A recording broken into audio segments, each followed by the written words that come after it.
Magadulong sa inyo sang mga nagapanguna nga balita lokal, national, international, sports, kag entertainment. Aksyon! Balita Evening Edition. Kag karon ang inyo news team. Una sa balita, una sa aksyon.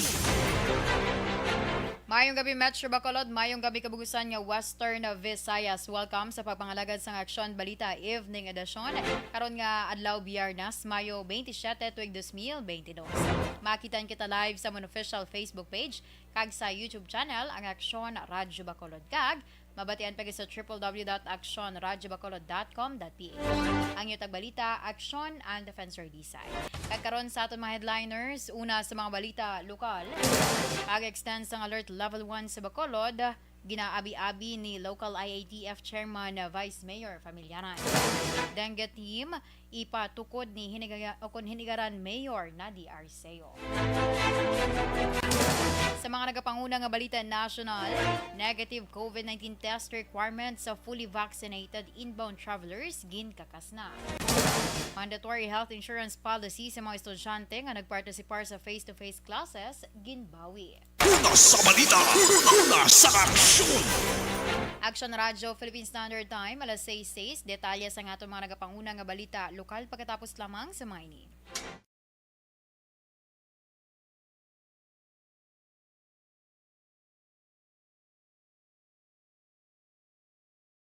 Alamin kung paano sumali sa ACS Millones! ACS Millones! Isulat ang iyong pangalan, address, contact number at signature sa isang papel. Ilagay sa white legal-sized envelope kasama ang proof of purchase. At sa labas ng envelope, isulat ang promo title, produktong ginamit at ang MBC station. Pwedeng ipadala o ihulog sa drop boxes sa MBC stations nationwide. DZRH Love Radio. Yes, the best. Easy Rock, Aksyon Radyo, and Radyo Natin. May weekly draws na, may grand draw pa. Hatid ng unique toothpaste, Pride Detergent, Star Wax Floor Wax, Shield Bath Soap, Smart Dishwashing, White Rose Papaya with Vitamin B3, at Charm Fabcon. Pwede kang maging milyonaryo sa ACS Millones!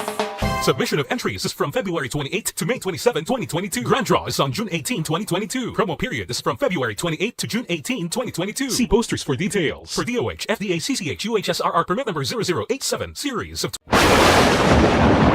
Ang elementary nga evacuation center na concern din baha man. Uy, kaya pinagamat-amat kumansaka ang tubig. Actually, ko po Hindi mo medyo mataas na ang tubig. So, ulat natin nga Pasuwat nga ng traffic to or ng-transit dito sa sunod ang Mang continuous rin ang isang good factor sa pagsaka sa sining tubig sa subong.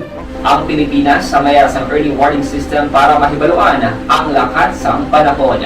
Gani, wala sang rason nga hindi kita makapreparar karon ni rainy season. Yari ang pila ka mga action tips nga dapat mo may baluan. Kung nagapuyo sa lugar nga masabi ginabaha, mag-monitor sa balita para sa anunsyo sang pag-asa sa lakas sang panahon. Isa sa pinakapos nga pamaagi para malikawan nga magsulod ang baha sa balay, among paggamit sang sandbag.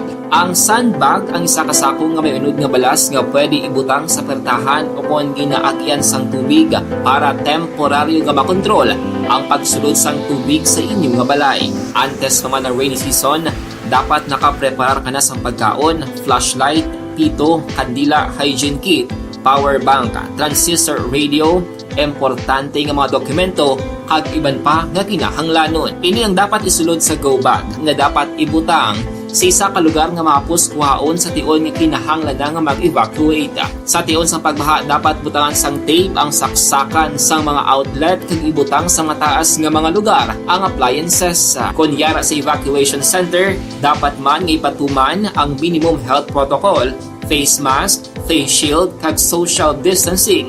Batok sa COVID. Sa panahon sa tig-ululan, dapat man proteksyonan ang ikaayong lawas batok sa pila ka mga masakit, kang isang dengue, leptospirosis, cholera, typhoid fever, hepatitis A. Nagpanugyan man ang DOH kay pabili ng proper hygiene kay pag-inom sang limpyo nga tubig. Lutuon sang gusto ang pagkaon para malikawan ang contamination. Maghugas sang kamot antes kag pagkatapos ang kaon, kag matapos nga mag-usar sang banyo. Likawan man ang paglangoy o kon pagtubog sa baha. Kini sa Action Dale Salazar para sa Action Tips nga nagapahanunggo nga maghalong sa tanan nga tion. And the winner for Digital Storytelling Best Social Media Video is John Dale Salazar, Bacolod, Aksyon Radyo Bacolod, Nurse, DHW, kag iban pa. Magluwas sa mga frontliners nga nagarisgo sang ila kabuhi sa sulod sang hospital. Nagakaangay man nga tagan naton sa pagkilala ang mga frontliner nga nagatrabaho sa sulod sang isolation facility. Ang mga doktor kag nurse nga nagarisgo man sang ila kabuhi sa pagtatap sa mga asymptomatic kag mild COVID cases.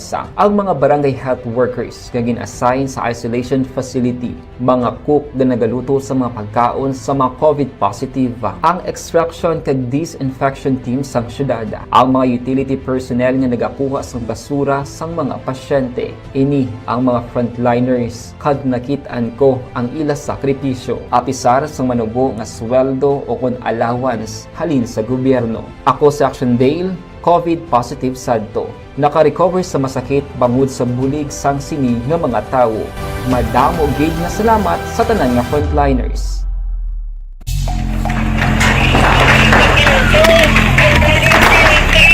Pressure na tayo! Pressure na!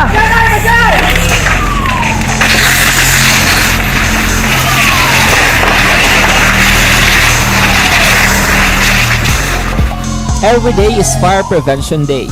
Gani importante nga maihibalo kita kung paano malikawan ang sunog. Kag sa detal na sa aton mga nagapanguna nga balita lokal, ginakabig ni Vice Mayor Elcid Familiaran ang chairman sang local IATF sa Bacolod nga isa ka positibo nga sitwasyon ang padayon nga pagpabilin sang syudad sa alert level 1 status tubtob Hunyo 15 base man sa resolusyon nga ginpagwa sang National IATF.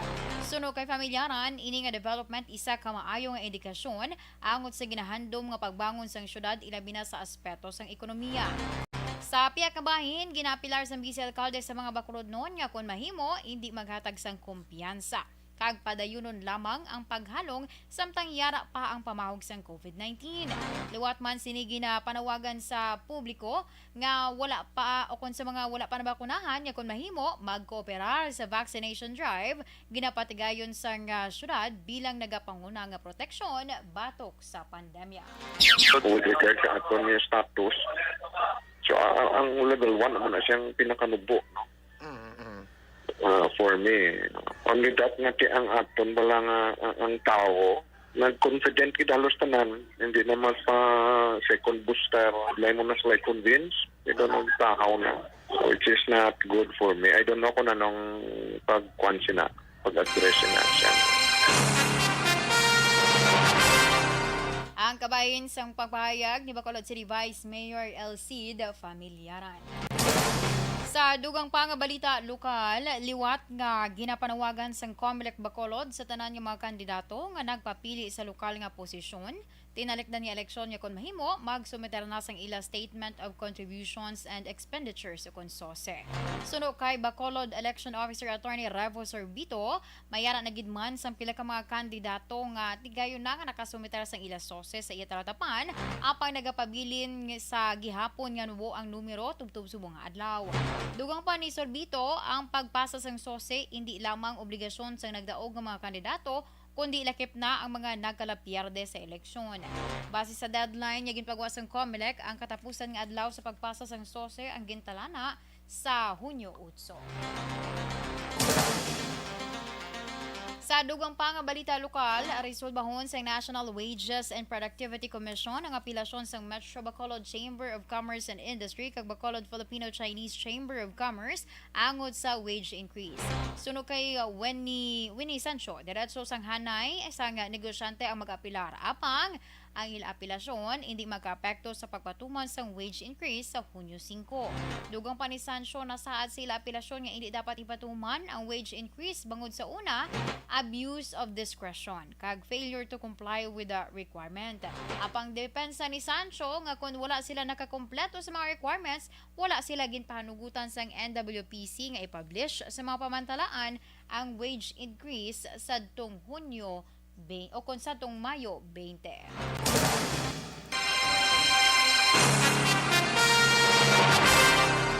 Magatukod sang dengue team, si Hinigaran Mayor Nadia Arceo agud tutukan ang problema sa dengue sang Ilabanwa. Suno kay Arceo may kabudlayan pa bangod wala sila sang municipal doctor kag nagapangay pa siya sang bulig sa probinsya.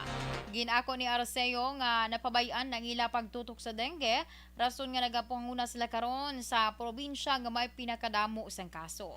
Dugang pa sang alkalde nga isa man sa rason kun nga napabayan bangod antes ang eleksyon, nag-resign ang ilang municipal health doctor nga si Dr. Josephine Lagtapon. Bangod may wala sila pag-intsendihanay sang alkalde, rason nga nag-appoint ini sa consultant nga wala naman nag-report pagkaligad sang isa ka bulan. Nagpangabay naman si Arceo sang kooperasyon sang pumuluyo nga ipabilin ang katinlo sa lugar agud malikawan ang dengue.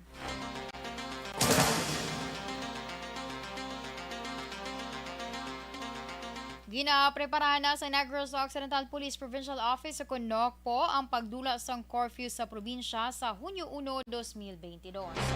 Sunod kay Nocpo spokeswoman Lieutenant Abigail Donasco, ginmando na sa mga kapulisan ang hugot nga pagpatrolya ilabi na sa tion sang kagabihon.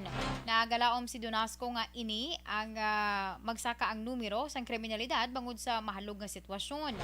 Naghingyo man ini sa pumuluyo nga hindi lang magpasobra sang lagaw kag inom sa magkahulubog nga ilimnon agud malikaw sa disgrasya. Sa kanapusan nga balita lokal, ginsulod sa kawatan ng isa kapulian sa Villa Concha Subdivision sa Barangay Hilamunan, Syudad sang Kabankalan. Ang tagiya sang balay ginkilala kay Shireen Perez Verdeflor, 36 anyos, samtang ang sospetsado ginkilala naman sa kay Rex Agustillo Lumigdang, 30 anyos, nagapuyo sa Purok Mabinuligon, Barangay Mansilingan, Syudad sa Bacolod. Sa investigasyon sa Kabankalan PNP, mga alas 4 sang aga, samtang nagakadulog si Verdeflor upod ang bata o kung bata sini nakabugtaw sang nabatyagan nga may ibang nga tawo sa ila kwarto. Nakibot na lamang ini sa nakita ang sospetsado kag ginuyatan siya sa kamot agud hindi makagiho. Apang makaligad ng pila ka minuto, nagdalaga ng sospetsado, naglumpat sa bintana, dala na ang iPhone 7 Plus nga cellular phone nga nagabalor naman sang 50,000 pesos. Nakilala ang sospetsado matapos mabilin sini ang iya wallet nga may mga unod sang identification cards. Ang sospetsado nag-agi sa likod sang pulian pagiman sa pagsaka sa pader padulong sa bukas nga sliding window. Una sa balita, una sa aksyon. Action Radyo Philippine Standard Time, alas 6:17. Pabasko gang kayong lawas.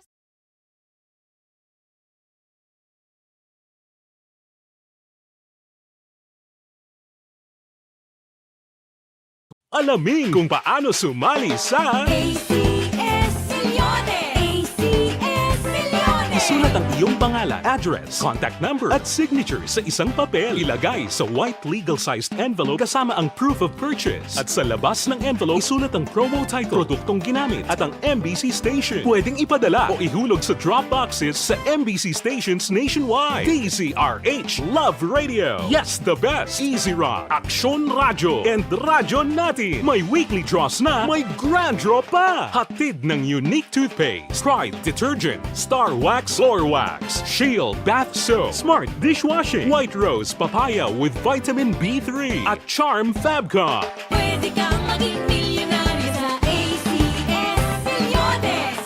Submission of entries is from February 28 to May 27, 2022. Grand draw is on June 18, 2022. Promo period is from February 28 to June 18, 2022. See posters for details. For DOH, FDA, CCH, UHSRR permit number 0087, series of Ang elementary nga evacuation center na concern din baha man. Uy, kasi tinagaman apat pumansaka ang tubig. Actually, po may kumataas na ang tubig. So, ginaulat natin nga basuhan nga nag-traffic to or nag-transit dito sa sulod. Ang continuous range ang nag-sagbit sa factor sa pagsaka sa sining tubig sa subong. Ang Pilipinas sa mayroon sa early warning system para mahibaluan ang lakat sang panahon. Gani, wala sang rason nga hindi kita makapreparar karon ni rainy season. Yari ang pila ka mga action tips nga dapat mo may baluan. Kung nagapuyo sa lugar nga masabi ginabaha, mag-monitor sa balita para sa anunsyo sang pag-asa sa lakat sang panahon. Isa sa pinakapos nga pamaagi para malikawan nga magsulod ang baha sa balay, among paggamit sang sandbag. Ang sandbag ang isa kasakong nga may unod nga balas nga pwede ibutang sa pertahan upon ginaagyan sang tubig para temporaryo nga makontrol ang pagsulod sang tubig sa inyong nga balay. Antes naman ng rainy season, dapat nakapreparar ka na sang pagkaon, flashlight, pito, kandila, hygiene kit, power bank, transistor radio, importante nga mga dokumento, kag iban pa nga kinahanglanon. Ini ang dapat isulod sa go bag nga dapat ibutang sa isa ka lugar nga mapus kuhaon sa tion nga kinahanglan nga mag-evacuate. Sa tion sa pagbaha dapat butangan sang tape ang saksakan sang mga outlet kag ibutang sa mataas nga mga lugar ang appliances. Kunyara sa evacuation center, dapat man nga ipatuman ang minimum health protocol, face mask, face shield kag social distancing batok sa COVID. Sa panahon sa tigululan, dapat man proteksyonan ang ikaayong lawas batok sa pila ka mga masakit, kang isang dengue, leptospirosis, cholera, typhoid fever, hepatitis A. Nagpanugyan man ang DOH kay pabili ng proper hygiene kay pag-inom sang limpyo nga tubig. Lutuon sang husto ang pagkaon para malikawan ang contamination. Maghugas sang kamot antes kag pagkatapos ang kaon kag matapos nga mag-usar sang banyo. Likawan man ang paglangoy o kon pagtubog sa baha. Ini sa Action Dale Salazar para sa action tips nga nagapahanundong nga maghalong sa tanan nga tion. And the winner for Digital Storytelling Best Social Media Video is John Dale Salazar, Bacolod, Aksyon Radyo Bacolod, Nurse, DHW, kag iban pa. Magluwas sa mga frontliners nga nagarisgo sang ila kabuhi sa sulod sang hospital. Nagakaangay man nga tagan naton sa pagkilala ang mga frontliner nga nagatrabaho sa sulod sang isolation facility. Ang mga doktor kag nurse nga nagarisgo man sang ila kabuhi sa pagtatap sa mga asymptomatic kag mild COVID cases. Ang mga barangay health workers nga gin-assign sa isolation facility, mga cook nga nagaluto sa mga pagkaon sa mga COVID positive, ang extraction kag disinfection team sang syudad, ang mga utility personnel nga nagakuha sang basura sang mga pasyente. Ini ang mga frontliners kag nakitaan ko ang ila sakripisyo apisar sang manubo nga sweldo o kon allowance halin sa gobyerno. Ako sa Action Dale, COVID positive sadto.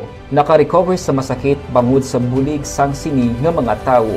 Madamo gid nga salamat sa tanan nga frontliners.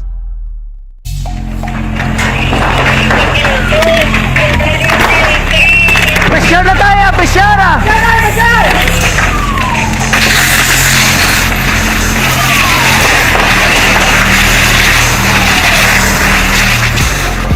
Every day is Fire Prevention Day. Gani importante nga maihibalo kita kung paano malikawan ang sunog. Yari ang pila ka mga action tips angot sa fire prevention. Sa tion nga maghalin sa balay, siguraduhon nga naka-unplug ang tanan nga saksakan. Likawan ang octopus connection o kung ang pagsaksak sang madamo nga gamit sa isa ka outlet. Dapat wala man sang overloading sa mga saksakan kag lantawon kung masarangan ang mga appliances nga nakasaksaka. Likawan ang mga substandard nga kagamitan. Hindi pag i-charge ang gadget overnight kaang isang cellphone. Taguon ang mga posporo, lighter, kag iban pa nga flammable materials sa mga kabataan. Ag siguraduhon man nga malayo ini sa kalan.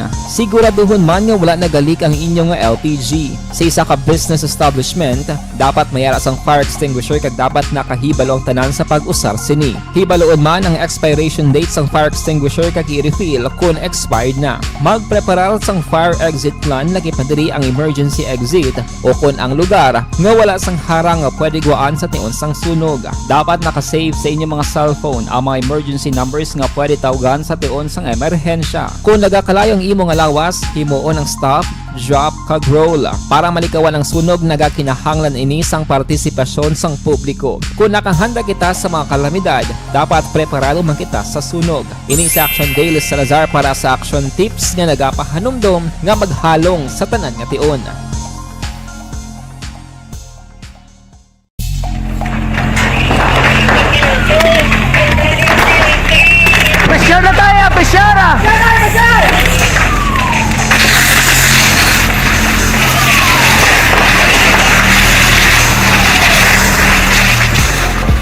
Every day is Fire Prevention Day.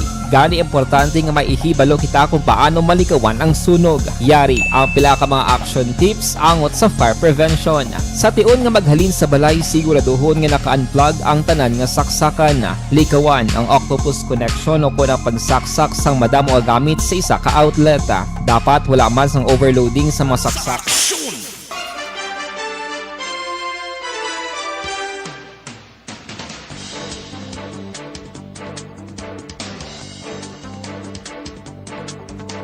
Sa detalya sa nga mga nagapanguna nga balita nasyonal, ginanunsyo sa Department of Tourism nga hindi na kinahanglan magpresentar sa pre-departure COVID-19 negative test pag-abot sa Pilipinas kung fully vaccinated na batok sa virus.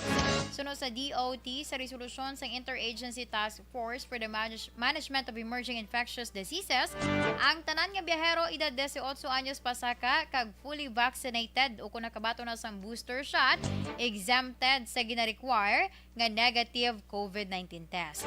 Sakop man sa exemption ang mga travelers edad 12 to 17 anyos nga nakabaton sa primary COVID-19 vaccines kag below 12 years old nga nagbiyahe kaupod sa ila ginikanan o kun guardians nga fully vaccinated batok sa virus.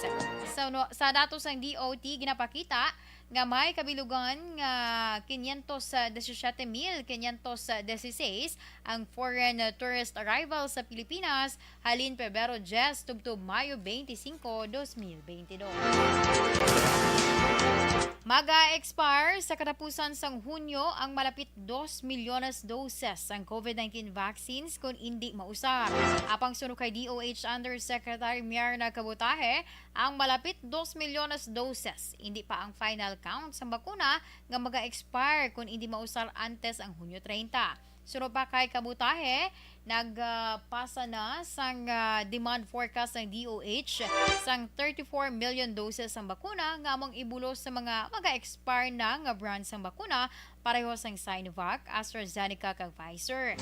Samtang ginpahayag ni Cabutahe nga masobra sa 73.7 milyones na ang nakabaton o kung nabakunahan sang unang nga dose kag 69.1 milyones naman ang fully vaccinated batok COVID-19. Ginbawi na sa gobyerno ang mandatory health insurance policy para sa mga estudyante nga nagpartisipar sa face-to-face classes. Suro kay Deputy Presidential Spokesperson Chris Ablan, ginpaboran sa Interagency Task Force ang rekomendasyon sa Commission on Higher Education nga nagabawi na sa nasambit nga pulisa. Una, gin-implementar ang pulisa bilang isa sa proactive measures sa tuyo nga mapahagan-hagan ang paglaptas ng COVID-19. Subuman ang mga variants sini, ilabi na sa mga eskwelahan nga nagpatigayo na sang face-to-face classes. Ginaprubahan sa National Telecommunications Commission o NTC ang rehistrasyon sa SpaceX Starlink Internet Services Philippines Incorporated nga sarang makahatag sa internet services sa Pilipinas. Ang SpaceX nga ginapanagihan sa bilyonaryo nga si Elon Musk ang nag-develop sa Starlink o kon low Earth orbit nga makadulong sa broadband technology nga sarang makalabot sa mga remote areas. Ginpahayag sa NTC nga gin-aprobahan ang registration sa Starlink bilang value-added service o VAS provider nga nagatugot sa kumpanya nga direkta nga maka-access sa satellite system, magtukod kag mag-operate sa broadband facilities para maghatag sang internet services. Una sa balita, una sa aksyon.